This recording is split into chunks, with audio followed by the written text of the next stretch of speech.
It's FAQ NYC Off Cycle, where the New Yorkers podcast from the newsroom by and for New Yorkers, the city, steps back to take a different and deeper look into some of the things that are always happening here in the only place in the world. I'm Azi Paybarah, reporter at the Washington Post, and one of the founders of the podcast, here with Mark Chiusano, the author of The Fabulist, the lying, hustling, grifting, stealing, and very American legend of George Santos. Mark, welcome to the podcast. Thanks, Azi. Appreciate it. So, first question is, how did you first get to meet George Santos? Let's start with the basics. Oh, man. Hell yeah. As long as you tell me yours as well. You know, you've reported on Santos too. The first time I spoke to him was in 2019. My editor came over to my desk and said, hey, heard of this new guy running against Swazi. At the time, I was, doing a lot of writing for this newsletter at Newsday, The Point. And they were like, call him up, do a little kind of quick intro. So I get in touch with him. He's available immediately, which I was like, great. That's the dream. I got my piece for today. And I say, how you doing, sir, whatever. And he explains that he's launching his campaign that day, that moment, which is great. I was like, amazing. I got you at the right time. Like, where is it? I'll come over. Maybe that's better. We can just do this in person. And he says, no, I'm actually in Florida right now on business. So that was like kind of the first weirdness. I was thinking, why are you launching your campaign for a Long Island Queens district from Florida, But anyway, that was just the beginning with him. So I, wrote the piece. He actually shared it on Facebook, which is very funny now because he kind of hates everything I write. But it was kind of just like one of the first like campaign pieces I wrote about him. And then, I would kind of check in on him for the rest of that cycle. And things got especially weird at the end of it when he lost definitively 12 percentage points. And then just goes down to new member orientation as if he'd won, And so I wrote a bunch about him back then, and this kind of grifty new recount campaign committee that he opened, and how he was like doing some weird spending for that. So this was back in 2020. And it was a lot of strange things even back then. Then things got weirder in 22. So I want to take a step back and revisit some of that early George Santos stuff, because what we know about George Santos now, we're recording Friday morning. The House Ethics Committee has already released their scathing report that is in all likelihood going to lead to his expulsion from Congress. But as somebody from Newsday who's been writing about him since 2019, I just have to ask, like, did you and your colleagues miss this at the beginning? Yeah, I mean, I wrote about him in 2019, right? And was kind of like doing these little intros and asking questions about him in this newsletter, The Point, that I was working on. I was not the only one who was doing that. Will Bretterman at the Daily Beast did a lot of great work around that time as well. Kind of like raising questions about this guy, the finances, his connections to this sort of Harbor City capital shop. And, and I followed up on that a bit too. The North Shore Leader also raised questions, right? So there were people who were raising questions, and I kind of write about this in the book. The problem was that none of us, including me, didn't kind of bring the whole story together and kind of connect the threads and say, wait a minute, like everything here is weird and fake, right? And certainly, we didn't have any ability to go to Brazil or pull the Brazilian, records. So that I've always thought that was kind of the huge like difference in the Times story, that they had this incredible like lurid story from Brazil, and that really just kind of brings it all together and it kind of snaps the picture into focus. So that's incredibly helpful. Let's take a step back for a moment and just do a little bit of table setting with respect to the district where George Santos is representing and who he succeeded. It's a district that, in its most current iteration, includes parts of Queens and Long Island. Do you want to describe it a little bit more, where exactly in New York we're talking about? Yeah, sure. So it's a little complicated because it was two different districts, right? It got redistricted in the middle before his second run. The first time it actually included bit of Queens, Nassau County, and Suffolk County. It actually went all the way into Suffolk County. And Tom Suozzi was the incumbent, who I guess has been on this podcast before, right? And was that when he was running for governor? Do you know? I wonder. Um, Uh, Probably. I think it was a little bit afterwards when he was After returning. so this was before his run for governor, right? He was a member of Congress. He's a Long Island guy, but he represented this district that went into Queens as well. And Suozzi was the incumbent, and he was a very powerful incumbent and well known. Has like a long pedigree on Long Island, a lot of family members in politics. So the Republican in that district was not really expected to win in 2020. It was not like no one was jumping at the chance to run for that seat, which was one of the big problems here. This is how Santos kind of got the chance to run in the first place. So he runs, loses, and then the seat gets redistricted. At that time, Tom Suozzi leaves, runs for governor, and now the district is only parts of Nassau and Queens. We don't really have to get into a million Right. different redistricting pieces of it, but ultimately, the district ends up being kind of surprisingly more Republican friendly than people thought, which again was kind of what gave Santos this in and allowed him to kind of ride this red wave to office. Yeah. And just as a reminder, like 2019 and 2020, the things that people were sort of concerned about, right? It Mm. wasn't so much checking resumes from what I remember, but it was about the state of democracy. Are people going to accept election results? There seemed to be an almost existential moment for democracy, and congressional races were sort of flying under that kind of auspices. That's definitely right. I Yeah. mean, it was during COVID as well. I will say, though, that, one of the things I wrote about Santos in 2020 was that he was promoting the QAnon wild conspiracy. This was we did an editorial about QAnon in American politics, and one of the local examples that we pulled was Santos, who retweeted some QAnon slogans. He at the time told me, "Oh, I have no idea what they are," but who knows if that's true or not.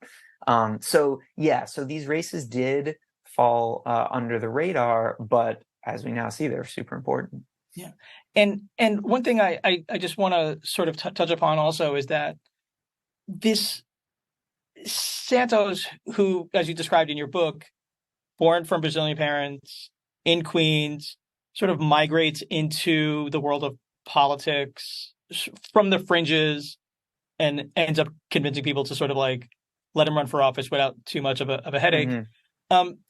This entire story of George Santos happened after a lot of people sort of learned a painful lesson about fact checking and the role of journalism in the era of Donald Trump. Yep. So I guess my question is, how did this happen again? Well, it's a totally different situation, I think. Donald Trump, there's the problems were not things that we didn't know about him, right? They were the way that Trump was written about and the way that those facts were presented, right? And the way his words were sort of recorded. The issue with George Santos was that A, not enough people were looking into him, right? And B, like I said before, the sort of threads weren't pulled of all the sort of sketchy aspects of his life. I do think that this is something that we kind of forget. A lot of the pieces of this story were out there already by the time he was elected, between stuff that I wrote, stuff that a bunch of those other reporters that I mentioned wrote, and the DCCC's research into him, which had a lot of holes in it, but also had a lot of extremely damning material. This was not a candidate who was unattacked. There were tons of things that people were poking holes into his life. Unfortunately, the sort of top line things that would have marked him as a total liar, a kind of fun liar from the beginning, didn't get checked, didn't get sort of caught. And yeah, I mean, it's funny. I think about this a lot. Like I spent a long time, making sure that, that current Congressman Nick Lilloda did indeed, graduate from Annapolis, like he said he did, right? And this is kind of just the standard, like bread and butter things that you check, right? That when you like look at someone's bio, you know, a sort of light goes off and you think, okay, let's just make sure, you know, that he's not claiming something he didn't. He was totally telling the truth, right? But I spent a long time filing public information requests and sort of making sure that this was right. And for whatever reason, I didn't do that with NYU, with Santos, you know, and I'm kicking myself, obviously. But you know, it's like you only have time and means to sort of check on like the things that seem like they're going to be sketchy. And I'd already written so many things about how Santos was sketchy. So you know, that was kind of the problem. I think that, but just to return to Trump for a second, I think that is one similarity between Trump and Santos, is that there were just so many kind of crazy things about Santos that it sort of softens the atmosphere a little bit, and people, it was just like, oh, okay, another crazy thing about Santos. Here you go. You know, we already knew he was connected to this alleged Ponzi scheme.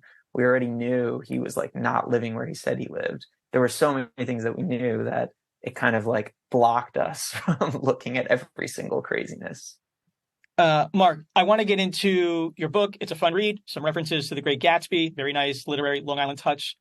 But before we do that, I just want to ask, what are some of the major lessons that you think reporters, editors, the public, people interested in New York and politics, what are the lessons from George Santos? What can he teach us about where we are today? Well, I think we should all always be doing our checking, right? And making sure that people are who they say what they are. And I think that this is just one more reason why it's important to have more local outlets like the city, that is kind of looking into candidates of all kinds. Usually what happens, right, like what I just described with Nick Lilloda, usually what happens is that you look into something and it's fine, you know, it checks out, right? It is what the candidate says it was. And you have to have the resources and the support to allow you to go through those, you know, moments where you don't have a hit, right? So it's important to be able to supporting local media to do that kind of checking, which I don't think there's enough of right now. Mark, what are the lessons that people can take away from George Santos? I think that there's tons of lessons that we could take, right? One is the importance of kind of digging into all candidates and taking them seriously, right? Kind of doing our due diligence and doing all the checks. And a lot of times that doesn't yield anything, right? You do the check and the candidate is telling the truth, right? And you know, and it's all good. You just kind of continue down the road. But it's important to do the check and kind of go all the way down. I think that the more local media, the better, right? If there's more outlets that are covering all these races, that gives us more competition. There's more eyes, more possibility that something gets caught. Or, like I said before, when something has already been flagged, when someone has been flagged as sketchy, and there's been lots of stories, if there's more people writing about a race, then there's more, this kind of gets elevated, right? And more people look and you find new things. And this is the great thing about New York City journalism, right? Is that there's like a million people competing and following each other. And so the more of that, the better. One of the things that George Santos appears to have lied about is his biography, where his family's from, being Jewish, or as he describes, Jew-ish. Mm-hmm. And we've seen that before with State Senator Salazar, who presented a biography when she was running for office. It turns out to not entirely be true, or not even as she says it. And the reaction to it seemed to have been a shrug from people who agreed with her politics, that this is our person because she stands for the kind of policies we like, and she's currently in office. How did Santos respond to questions about his identity, and why would someone even do that, do you think? Yeah, I mean, I think that the difference with Santos was that I think if it had merely been sort of biographical, changes or even inventions, right? I think he might have become a laughing stock, and maybe he wouldn't have won re-election, but I don't think that he gets as much attention or sort of anger as he did, right? It was kind of the inveterate nature of his lying, and also his scheming, right? The sort of money that he took from people and took from his own campaign, as we saw in the ethics committee report this week. So I think that he is, one person I write about in the book is Representative Doug Stringfellow, who made up a lot of World War II stories, like his World War II background, totally not what he said it was. And it was similarly kind of lurid and interesting, and there was like a spy piece of it, and it's a great story.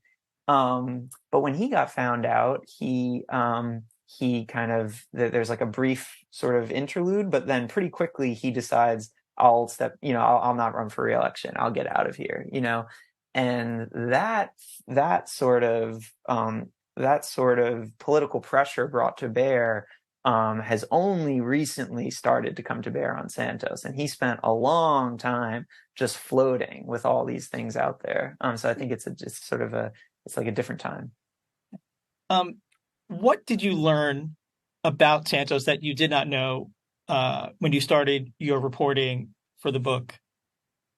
I learned a lot of things. I mean, I talked to over 100 people, went through hours and hours of footage of him and tons of stuff on social media. So yeah, it's a ton of new information for me and for the reader, I hope. Some of the most fun pieces of the book, I think, were looking at his childhood in Queens and getting in touch with old teachers of his and people he went to school with.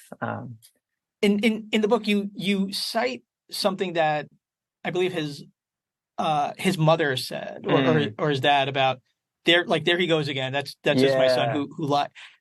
Can you describe a bit of that scene and how you got that piece of information? Yeah, I think the quote is something like, "Don't listen to him, Anthony and his stories." And I just loved that description of what Santos is doing, is that this is how his mom described it, is that he's telling stories, obviously they're lies, right? I mean, they're made up, but a lot of times they come from a little like kernel of truth, or something that he wishes was true, or something that like could plausibly be true. Another family member of his told me that with Anthony, it's like like a pebble of truth and a mountain of lies, right?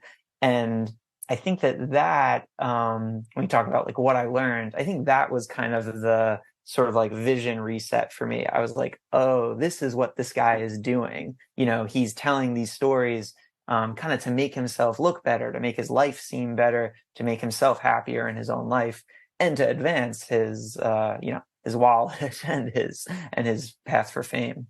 Yeah, I think the quote in the book is, "Oh my God, Anthony and his stories." Oh my God, Anthony's stories. Yeah. You also highlighted something that was remarkable because of what it exemplified in terms of Santos taking a kernel of truth, but often about somebody else. Oh yeah. And saying it's about him. It was during a debate where he and the Democrat that he was running against are asked one of the most innocuous questions about their holiday plans, I think. Do you want to show that or tell people about that scene? Yeah. So this is in 2022. He's running against Robert Zimmerman, and the two candidates are on CBS, and they're doing a sort of like quick debate. And these things are like tight. There's not a ton. You don't get like a ton of room to say things. So usually you try to have a really colorful, like evocative thing to say, right? This is also the end of it. It's kind of supposed to be a light, like we're jumping out, kind of like colorful little anecdote. And so Zimmerman says the sort of usual, like, what are you going to do for the holidays? I'm paraphrasing here, but it's, he says something like, "Oh, I'm going to sit around in pajamas and eat Haagen-Dazs." Great. Okay. Thought nice idea. Then it goes to Santos and he says, "Yeah, I'm just really looking forward to being with my family and putting on pajamas, and we're going to eat some Haagen-Dazs," and Zimmerman just kind of looks at him like, what? Did you really just kind of take the thing I just said and you forgot to kind of change it even a little bit? And I think that was a telling moment for a lot of people watching. And in the book, you write, it was as if the fabulous tick of borrowing other people's stories went into overdrive, and Santos forgot to wait half a minute for a separate audience. Yeah. um, that that seems to be one of those moments that helped. I think, at least for me, while reading your book, better understand Santos as a person. But you also delve into some of the apparatus that enabled Santos to run for office. And key to that was his campaign treasurer, Nancy Marks. Now, a lot more information has come out about the campaign with this ethics report, campaign money being spent on cosmetics material, perhaps OnlyFans, Yep. no judgment, but using campaign money for that seems to be not what it's intended for. But how did his campaign treasurer, Nancy Marks, play a role in this? And what did you find out about her? Yeah, the funny thing is that this book was at the printer when I can't remember I think it was literally at the printer when the Nancy Marks indictment, I think, came. So I had like a brief moment to like add in a few things about, from these last court files, which I was really glad to have the opportunity to do. But it just shows the kind of craziness of this book, that I was literally like, they're printing it, and I could sub in like the exact number of characters. It was Did you wild. yell, "Stop the presses"? Yeah, basically on email. Eventually they stopped answering my requests to add new information. But no, so I had been interested in Nancy for a long time. I'd done a lot of writing about her for Newsday after this, after we kind of learned more about Santos and her connections to him. She is a fascinating figure who kind of she's a huge political actor out in Suffolk County. She's developed this like huge web of political work. Kind of has a sad story. Her husband died a few years ago, and she had a pretty big family and had to support them, and appears to be like a real family woman, and cares about her family. And some people told me that was one reason that she was looking to kind of expand her business, kind of make more money if she could. And this is when she runs into Santos. This is when she meets Santos, and she and Santos kind of go into business together in more than one way, right? She makes a lot of money off his campaign itself. He hires her for much more work than is typical for a campaign treasurer. By the way, campaign treasurer can sometimes be like a volunteer. It's not a job that you need to be spending a lot of money on necessarily at this level. But he pays her a lot of money. And then they start they open this business together, Red Strategies, which is supposed to kind of do other campaign work for other candidates. Very strange thing to be doing while he himself is literally running for office. Right. And as wild as some of the Santos lies that have been parodied by everyone who has a talk show at night and SNL, the real substantive problems with Santos that have really gotten him into trouble is what he did with money, with the public money. He's steered it towards paying off his own debt, paying for allegedly his rent, taking money from donors, sometimes using aliases or misinformation. What did you find in terms of the money trail, and who did he target to rip off? Yeah, well, so a couple things are interesting to me about this. I love the OnlyFans anecdote that came up in the House Ethics Report, right? Which is, and this is basically that OnlyFans is a website. Kind of your listeners can look it up themselves, not on a public computer, hopefully. But the interesting thing is that the way that he used that money, the money that he actually used for OnlyFans, what happened was he calls up a donor of his, a supporter of his, and he says, "I'm gonna need some more help. This is the crunch time in the campaign. I need like outside spending." So he tells this donor, "Please give money to this company, which will do outside spending to help my race." Now, that company was not actually doing outside spending. It was a company that Santos essentially, set up, or was a big part in setting up. He actually apparently signed documents saying he was the managing director of it. It's called Redstone. And so this money goes to this somewhat sketchy company that Santos then just pockets and uses it for OnlyFans, etc. But what's funny to me is kind of like everyone is scamming in this situation, right? Because Santos is using this money that the donor thought was going to support him politically, and he's using it for OnlyFans and Sephora and etc. But the donor, was not able to just give Santos directly this money because that's against the law. It's too much money. I think it was like $25,000 or something. So what the donor did was not illegal. You are allowed to give money to an outside group to spend for a candidate who is not kind of coordinating with that candidate. But it's just this funny thing of like everyone is doing a sort of low level grift. We're getting around campaign finance law by doing this outside spending thing. And then Santos turns around and like takes it to the nth degree, uses it for kind of crazy uses. Yeah, it is remarkable also that they are skirting what are already pretty loose rules in terms of campaign finance. The loosest. And this is how he was able to kind of do this grift for so long, because there is a lot of gray area in terms of what is a campaign expense, a legitimate campaign expense, and what isn't. If you, I was talking to one expert for the book who was kind of walking me through it. If you go to a nice restaurant, and who is at that restaurant with you, is this more of a campaign expense, or is this just a personal expense that you happen to have like a campaign buddy along, for the ride? Right. This is a gray area that a lot of people exploit.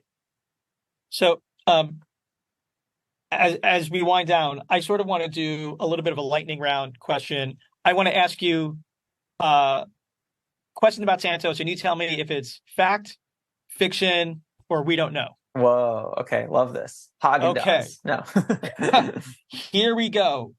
Question 1. He claimed to have been a championship volleyball player in college. That seems to be totally false, and comes from, like we were saying before, he seems to have taken that story from a person he knew. Number 2. He claims to have gone to college. He himself has said he did not, and there are no records he did not graduate from college, and there's no records to suggest that that's not true. True or false? Santos once claimed to have attended the Horace Mann Prep School. He did claim to attend. The head of it, the sort of spokesman for Horace Mann, told me they couldn't find records dating back decades. That would include him. True or false? Santos once claimed he didn't even know the name he used while he attended Horace Mann. He didn't even know the name. Oh, interesting. His own name. I can't remember his right. He used a bunch of different names at that point. I forget which was the one he said he used back then. True or false? He claimed his family were descendants of Holocaust survivors. Yes, that's right. It is. He did. I'm sorry. He did claim that it was not true.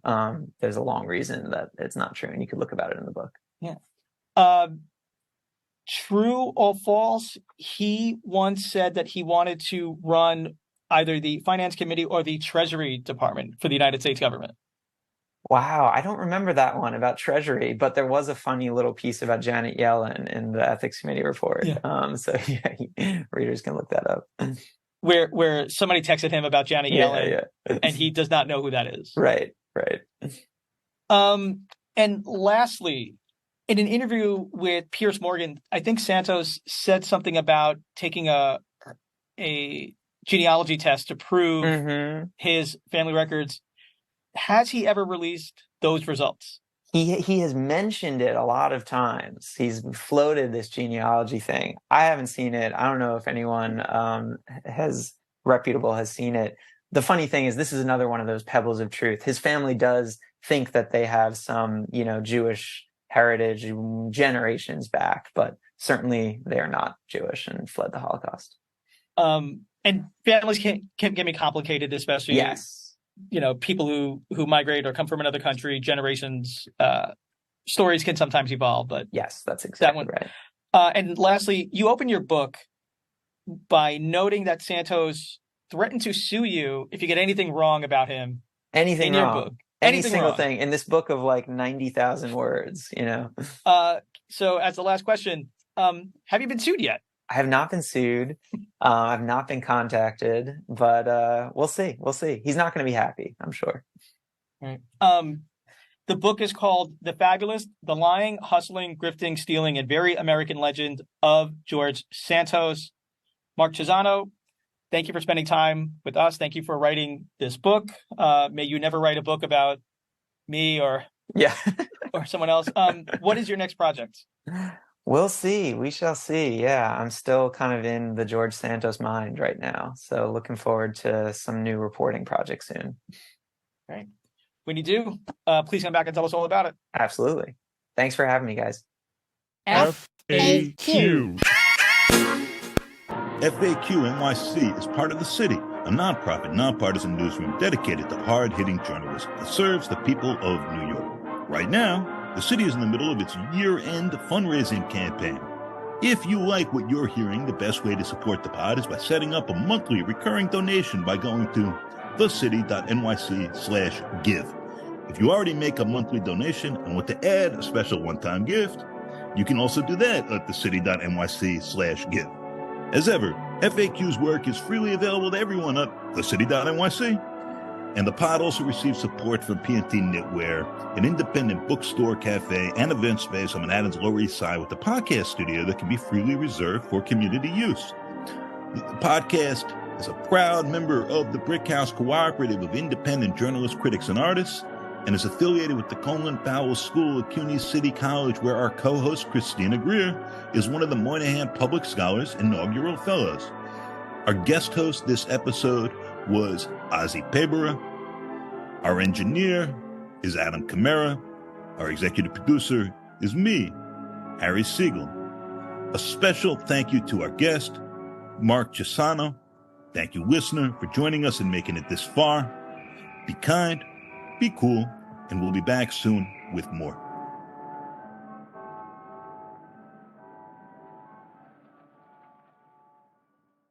All right. Before we totally cut, and Adam, don't use my voice, is this it for George Santos, or is this just like the end of Act One, dude? I mean, and I'm sure Ozzy knows as much as more than I do probably about this, the political side. But I think everyone who I've been hearing from, like dating back to earlier this week, once the report was being kind of like shared around, was saying like they're going to vote him out for sure now. Right? Is that what you're still hearing, Ozzy? Yeah. Actually, I would love to ask you this one question. If we're still recording. Santos seemed to have lied a lot about his biography, but he seemed to, at some point, land on a consistency about the politics he wanted to represent, which was very far-right, Trumpy. You could use any of those words. What role did partisanship play in allowing Santos to cultivate support while all these facts about him were coming out? Yeah, he definitely kind of found a sort of friend group in, I call it sort of the shamelessness caucus in the book of like Marjorie Taylor Greene, Paul Gosar, people who kind of are similar to him in those sort of far right points of view. The funny thing though is that even in his political points of view, he has flip-flopped, right? In that vulnerability report, his own campaign staff said to him, a problem for you is going to be that at one point you said, I'm no right winger, and this was like seen as a problem at the time, right, for a Republican running for office. So he did develop in some ways this farther right persona that he kind of stuck with. Well, he said in DC on January 5th, they stole the election from me. Let's go and fight and take back this election for Donald Trump. That's right. And later he's at a diner and a local TV crew records him telling a diner that he's not sure whether or not he'll support Trump again. Yeah, so he's happy to hop back and forth. Yeah. This what I was trying to ask before is not is he going to be in Congress? But like, is this the end? Yeah. But are we going to be seeing him on Cameo? I think so. Right wing news network, on political influencer. You Bet Your Wife sort of game show. I think so. I think it's like a Dancing with the Stars kind of half Dancing with the Stars, half Alex Jones future, once he gets out of jail. Prison. he's on Twitter Spaces regularly. Something I just was writing about right now. Yeah. He loves the Twitter Spaces. Yeah, we'll see. It's gonna be interesting. Ozzy, we didn't talk about when you met him. Did you have you spoken to him about? He really did not hit my radar until the Times story. Yeah. Because I was distracted doing other things. Yeah. I got him on the phone once, and I recognized his voice, and I asked to speak with Santos, and he said he's not here, and he hung up on me. But Beautiful. and he's ignored all my inquiries Yeah. and stuff since then. But I have made a habit of just recording and capturing video and things that he said, and then rather than weigh in and say you are a liar or anything, just share what he said at different times. Yeah. And to me, I haven't interviewed him or spoke with him, but I've been able to share and create a little library of Santos quotes. That's so awesome. So when he says, oh, I attended that school, they don't have the right name. Right. There's actual. I remember him telling Piers Morgan, and I have the quote somewhere. He doesn't recall the name he used as a high school student. He's only 35. I don't remember that quote from that interview, but that quote is incredible. I mean, that interview is incredible. Yeah. And it's sort of exemplary of like TV. Sometimes you hold someone, the nature of like, let me get to the next question, and they let him wiggle out of it. But. Yeah. Even still, that, I mean, Piers Morgan is Piers Morgan, but there's a lot of good stuff that came out of that interview, Oh my God. Same with the Manu Raji one. I mean, it's like whenever he sits down for an interview, it's hilarious. And he just kind of trips over himself and makes new problems for himself. I don't want to psychoanalyze anyone and stuff, but like, what makes somebody do this? What are you able to see from all of his behavior? I know. I mean, that was kind of why I was writing the book and trying to kind of get an answer to that. I mean, I think a lot of it is this sense of insecurity, that he like had this deep sense. But there does seem to be something deeper wrong than that, because it wasn't all for personal gain. Like I talked to a lot of people who would hear lies from him that it was sort of like, why did you say that lie? There's no point to it. And I think that's what sort of separates him from someone like Stringfellow, the guy who lies about his military background. It's like, okay, we get it. We understand why you did that. So you decided to open your book with the scene of Santos standing in the mirror looking at himself, and you sort of imagine what he's thinking. Mm. When Maggie Haberman wrote her book about Donald Trump, she opens it with a scene where Trump asks her, like, what do you want me to say? Not as a challenge, but as a question. And she took that to be the moment where she understood he will say anything and do anything to get through the next 5 minutes. Yeah. Tell me about your decision to open your book with the scene of Santos looking in the mirror rather than him stealing puppies from people in Pennsylvania or lying about some details around his mother's death, right? Which he claimed she was in the World Trade Center, or any of the other moments that he's sort of invented. Why the scene of Santos standing in front of the mirror for the opening of your book? I do think that the reason he's interesting to me and probably to lots of people is because there's it's not that we're just angry at him, as citizens and voters. Like that's part of it. Like he has sort of betrayed the trust, et cetera, but it's a different thing than Trump. And he's not like a violent person as far as we know, he can be threatening, but there's a way that in some ways, I'm sure some readers will feel a little sad for him, as well as for his victims, right? His many, many victims. But here's a man who's really ruined his life, and his own life. And there was kind of no need for it. No one forced him to run for Congress and do all these things, but you're kind of watching like a train wreck.